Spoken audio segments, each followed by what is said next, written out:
E aí, meus queridos, minhas queridas, tudo bem com vocês? Bem-vindos aqui de volta ao canal do Cablão. Sou o professor Cablão. Nessa vídeo eu trago para vocês aqui H1101, Ciências Humanas. Vamos ver o que tem nessa prova aqui.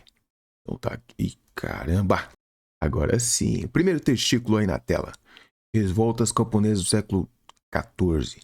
No século XIV, com decorrência da peste negra e da Guerra dos 100 Anos, França e Inglaterra, ocorreu uma diminuição da produção agrícola que ocasionou falta de alimentos, consequentemente fome em grande parte da Europa feudal. Com a situação social alarmada, os senhores feudais passaram a aumentar as taxas de impostos para os camponeses, situação esta que levou a diversas revoltas camponesas e ataques aos senhores feudais. Os servos, insatisfeitos com a pequena quantidade de produção que lhes restava, logo iniciaram um movimento de revolta contra a revolução, contra a relação de servidão. Em 1358, aconteceu uma revolta dos camponeses na França. Em 1381, na Inglaterra, a mais importante reivindicação era questionamento quanto ao status quo vigente na sociedade medieval, ou seja, a divisão social e estamentos. A revolta camponesa de 1358 na França foi o palco de uma imensa brutalidade, tanto por parte dos camponeses agindo contra os senhores feudais, quanto pela violenta coibição contra a revolta, realizada pelos senhores feudais. As sublevações dos camponeses, tal. Com base nesse texto aí, os levantes camponeses ocorridos no final da Idade Média, que aconteceu, contestaram a realidade social dos servos, colaborando para a mudança política na Europa, que você vai encontrar aqui nesse trecho aqui. Leia o texto abaixo. Império Napoleônico. O título do imperador foi concedido a Napoleão pelo Senado francês em 18 de maio de 1804 e depois ratificado por um plebiscito em novembro do mesmo ano. O governo, contudo, não era absolutista e sim constitucional, pois o imperador foi obrigado a jurar respeito à Carta Magna. Após sua coroação, Napoleão Bonaparte preparou-se para expandir seus domínios por toda a Europa e enfrentar seu principal inimigo, a Grã-Bretanha. Bonaparte resolve atacar a Grã-Bretanha pelo mar, porém é derrotado na Batalha de Trafalgar. Com isso, Napoleão percebe que só teria condições de invadir o país através de estrangulamento econômico e, por essa razão, decreta bloqueio continental em 1806. Este consistia em proibir todos os países europeus comercializarem com o Reino Unido. Aquele que desobedecesse seria invadido pelo exército francês. Com base nesse texto, a fase do Império implantada por Napoleão após a Revolução Francesa pretendia a dissolução de medidas políticas nacionalistas franceses com a contribuição da Igreja, fragmentação do poder, aumento do seu alcance comercial político em busca de conciliação na Europa, domínio territorial comercial na Europa visando a prosperidade do povo francês. Opa, com certeza, né? O domínio aí, cara, queria dominar o mundo aí, seus planos de dominar o mundo, domínio territorial e comercial da Europa visando a prosperidade do povo francês. Leia o texto abaixo. Na América do Sul, a administração espanhola tinha 3 vice-reinados. Nova Granada, que englobava áreas do Equador e Colômbia, Peru e Rio da Prata, território onde ficava hoje a Argentina, Uruguai, parte da Bolívia e Paraguai. Além disso, havia 2 capitanias gerais, Venezuela e Chile. 3 fatos influenciaram o surgimento dos ideais libertários nesses territórios: a independência dos Estados Unidos, a Revolução Francesa e as conquistas napoleônicas na Europa. Em 1810, enquanto decadente monarquia espanhola sucumbia ao poder de Napoleão, um grupo de conspiradores que ficaria conhecido como patriotas aproveitou para tomar o poder na Venezuela. O jovem Bolívar participou da ação. Com reforços conseguidos da América Central, o general retornou ao continente. Suas forças eram compostas principalmente por crioulos, descendentes de espanhóis nascidos na América, índios e escravos. Bolívar contou também com o apoio de soldados enviados pela Inglaterra. A ajuda não era gratuita. Os britânicos que viviam a Revolução Industrial precisavam de novos mercados para vender seus produtos, e isso esbarrava no monopólio comercial espanhol.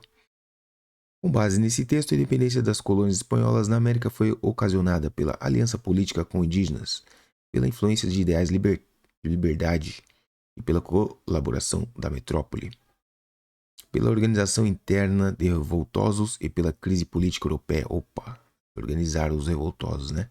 Pelo alcance de diferentes religiosidades e protagonismo, se revoltaram. Leia o texto. No Sudeste é a região mais desenvolvida do Brasil, apresentando as maiores concentrações industriais e populacionais. 2/3 da população, cerca de 50% do valor da produção industrial brasileira. A origem dessa concentração industrial é urbana, principalmente em São Paulo e no Rio de Janeiro, deve-se à economia cafeeira, que representou a força motriz para o desenvolvimento de infraestrutura e acúmulo de capitais. A produção cafeira tornou-se o carro-chefe da economia nacional e impulsionou o estrangulamento, a estruturação econômica.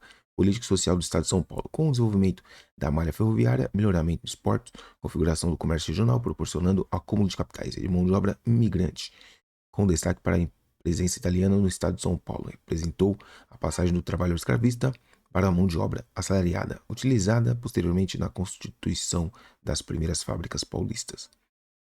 De acordo com esse texto, o intenso desenvolvimento da região sudeste no Brasil ocorreu devido à abertura do mercado para a instalação de empresas transnacionais, à igualdade socioeconômica, ao crescimento de migração da população para o espaço rural do país, aos incentivos financeiros dados aos pequenos agricultores familiares, às riquezas produzidas a partir das atividades do setor primário.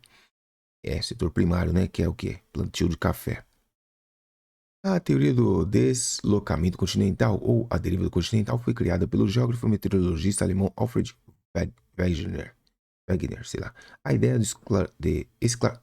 era esclarecer o fato da conformação geomorfológica de alguns continentes se adequarem. Segundo ele, os continentes já estiveram unidos e se dividiram, derivando paulatinamente sobre as bacias oceânicas. Wegener afirmou em tese que havia existido um supercontinente, um superoceano, respectivamente Pangeia, uma massa continental única cercada por Pantalassa, um oceano relativamente raso.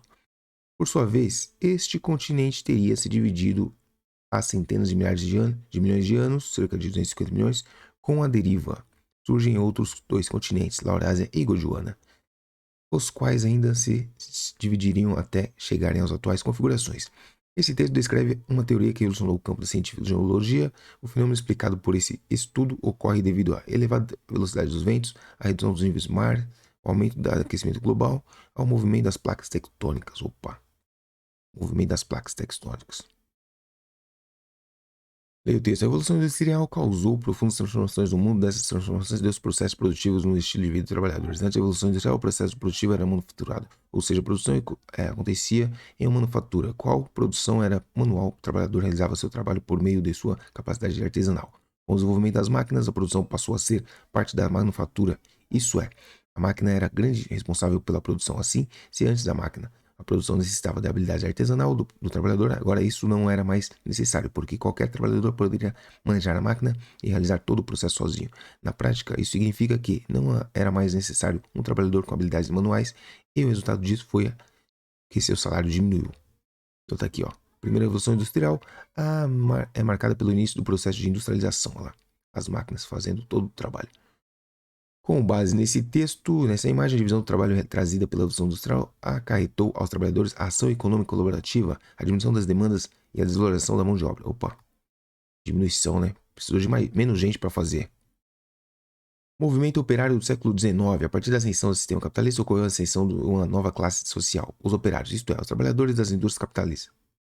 Consequentemente, surgiram relações sociais entre donos de fábricas e trabalhadores das fábricas, que permearam o dia a dia das indústrias. Com o decorrer das décadas, o capitalismo foi agregando novas feições, a sociedade passou a crescentes transformações e assim os operários necessitavam articular novas formas de lutar por suas causas. Dessa maneira surgiram movimentos socialistas a partir da organização dos trabalhadores. Os principais movimentos socialistas que surgiram no século XIX foram o anarquismo e o comunismo. Segundo as ideias anarquistas, os operários somente iriam melhorar as condições de vida se o Estado e todas as formas de poder fossem extintas. Daí temos as seguintes observações. Tanto o anarquismo quanto o comunismo pautavam suas metas em transformações sociais profundas. Não solicitavam somente mudanças nas relações entre patrões e trabalhadores. De acordo com esse texto, em sua organização social na Inglaterra, ao longo do século XIX, os operários possuíram alcance ideológico internacional, apoio de membros da elite, capacidade de mobilização do governo, orientação ideológica diversas, visando a transformações em sua realidade, suportes de nações americanas. Orientações ideológicas, aí eu vou disso aqui, viu? Apoio de membros da elite, planejamento do poder, capacidade de mobilização do governo vigente. É isso. Alcance ideológico internacional para conseguir melhorias no seu cotidiano. A independência do Haiti. Em 1791, apoiando-se na Declaração dos Direitos Humanos e do Cidadão, o novo governo francês decidiu dar cidadania francesa para todo homem que fosse livre e proprietário, sem considerar a cor da pele. Essa atitude despertou revolta nos escravos, pois esperavam ganhar a liberdade com a Revolução Francesa. Desta maneira, destruíram plantações, expulsaram os colonizadores e mataram os que se recusaram a sair. Os escravos, liderados por François Toussaint-L'Ouverture, neto de um chefe africano, derrotaram os franceses e aliados. Mais tarde, ele adotou o nome de Toussaint-Louverture, e se tornou líder militar das revoluções. Transformou os escravos em soldados disciplinados, apoiado por tropas espanholas e britânicas. A guerra foi sangrenta. Em 22 de 791 começa sua guerra civil. No ano seguinte, um terço da ilha estava sob o controle dos revolucionários. E em 1793, proclamado o fim da escravidão. Tá aqui a foto do rapaz aí. Muito bem, e a pergunta? O computador já tá travando, ó. Com base nesse texto aí, nessa imagem, a independência do Haiti foi um processo de emancipação apoiado por países da América Latina, distribuídos entre a elite, empreendido por países economicamente relevantes, liderado por integrantes de um grupo excluído socialmente, valorizado por países escravocratas. Bom, empreendido por países economicamente... Bom, peraí. Mas esse texto, a independência do Haiti foi um processo de emancipação apoiado por países da América Latina. Deixa eu ver se América Latina não, viu? Quem ajudou foi os espanhóis, né? E britânicos, né? Aqui, ó. Tropas espanholas e britânicas. Empreendido por país liderado por integrantes de um grupo excluído socialmente. Mano. Foi liderado pelos escravos lá. Pronto. A transformação de São Paulo em um importante centro industrial deu-se progressivamente, mas já era plenamente visível na década de 1920. O processo de industrialização do Brasil, centrado em São Paulo, muito beneficiou-se de dois eventos históricos de grande importância, a Primeira e a Segunda Guerra Mundiais, respectivamente ocorridas em 1914, 1918 e 1939 1945, períodos em que a retração do comércio mundial gerou a necessidade de substituição de importações, favorecendo a produção local de bens e consumo. Por volta de 1950, já com fluxo de imigrantes da imigração estrangeira bastante reduzido e, ao mesmo tempo, em fase de grande impulso industrial, a cidade passou a atrair contingentes populacionais de outros estados do Brasil, transformando-se então no maior polo de imigração interna. Foram mais de 3 milhões de pessoas, trabalhadores e suas famílias que aqui chegaram em 1950 e 1980. E este processo, aliado ao crescimento vegetativo da população, manteve as altas taxas de crescimento da cidade no período entre 4% a 5% ao ano.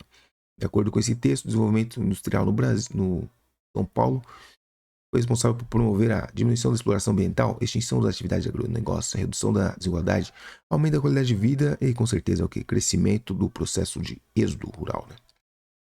Leia o texto abaixo. No ano de 1919, a taxa de informalidade alcançou um recorde de 19 estados, além do Distrito Federal. Na média do Brasil, a taxa de formalidade foi de 41,1%, equivalente a 38,8 milhões de pessoas entre os trabalhadores ocupados. Mas esse percentual subia 62% no Pará.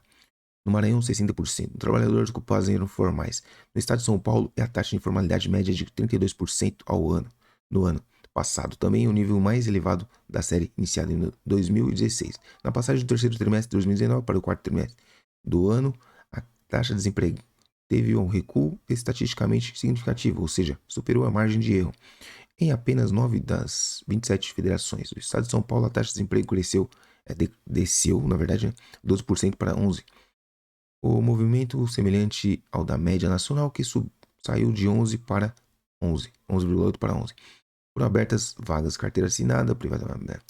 De acordo com esse texto aí, a diferença da taxa de formalidade no Brasil tem relação com concentração de vagas de emprego em poucos locais do país, desaceleração do processo de automação do setor secundário, aumento das necessidades de mão de obra humana no espaço rural, intenso fluxo migratório de refugiados que visavam se instalar no Brasil, processo de desconcentração industrial para outros estados da federação.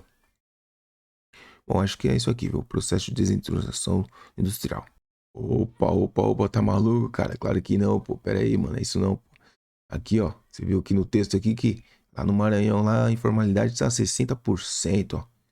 E aqui no Pará, aqui, ó, também grande pra caramba, né? Por quê? Porque as vagas estão concentradas no Sudeste, né, mano? Então aqui, ó, concentração das vagas de emprego em poucos locais do país aqui. Revolução Industrial no início do capitalismo. A Revolução Industrial foi um processo britânico históricos iniciado na Inglaterra, principalmente sendo comumente associado ao início do modo de produção capitalista. Essa revolução consistiu primordialmente no desenvolvimento de novas técnicas de produção, mercadorias, como a tecnologia capital, consequências dessa divisão do trabalho, possibilitou a acumulação de capital do burguês, decorrente da exploração de mais-valia. O desenvolvimento industrial da Inglaterra ainda foi fomentado pela expulsão do grande contingente de camponeses da zona rural, em fenômeno ocorrido em meados do século XVIII, conhecido como cercamentos. Bom, com base nesse texto aí, a divisão do trabalho estabelecida ao longo da Revolução Industrial contribuiu para a ação conjunta de trabalhadores em favor de medidas econômicas capitalistas, a organização de trabalhadores para modificar a realidade imposta pela sociedade capitalista, união dos trabalhadores a fim de negociar com os patrões, questão de divisão entre os lucros, o crescimento de uma classe burguesa composta por trabalhadores, fortalecimento das relações de trabalho entre burgueses e trabalhadores. Bom, organização dos trabalhadores para modificar a realidade. A Declaração dos Direitos do Homem e do Cidadão foi votada e aprovada na Assembleia Nacional Constituinte da França, absolutismo, os 16 artigos inspirados, sei que lá. Com base nesse texto, os artigos da Declaração dos Direitos do Homem e do Cidadão foram importantes para a diferenciação econômica entre a nobreza e o povo, modificação da religiosidade, popularização das ideias monarquistas, transição da organização política e social daquela sociedade, valorização da cultura de outros países. Então foi importantes para a transição, né, da organização política e social daquela sociedade. Observe a imagem abaixo, a revolução. E aí, mano, tá gostando? Então, tô te ajudando, me ajuda se inscrevendo e também, deixando seu joinha, que isso é importante. Deixa nos comentários aí suas opiniões. E também é o seguinte, se você gostou da sua primeira parte aí, comenta aí que você quer ou não a segunda parte, certo? Se eu tô ajudando, você me avisa aí e deixa seu joinha, falou? Se inscreve no canal, mano. Compartilha. Tá aí, ó, 1950 aqui, só livro, né? Tudo analógico. Cartas, ó, telefone aqui, tem livro, televisão, chegou a televisão aqui, 1960, ó. Vou ver o fax, xerox, sei lá o que é isso aí. Aqui os minigames, ó, CD, sei lá o que é isso aí, mano. Aqui depois vê o pager, telefone celular, essas coisas todas aí. Hoje em dia, o que é isso aí? Webcam, um monte de coisa, né? Muito bem, a evolução das formas de comunicação retratada nessa imagem ocorreu devido à globalização, à maior disponibilidade de matérias-primas ao longo do tempo, ao acúmulo de poder de compra, população mundial, capitalismo financeiro que reduziu as desigualdades econômicas, desenvolvimento do campo técnico, científico e informacional. Opa, eu vou disso aqui, viu, mano? O desenvolvimento do campo técnico, científico e informacional. E com isso, mano, vamos finalizar por aqui, mano? Finalizar por aqui essa primeira parte. É como eu disse, mano, se você gostou, deixa seu joinha e também, dependendo aí da quantidade de joinhas, a gente vem com a segunda parte. Tamo junto, é nóis, até o próximo, falou.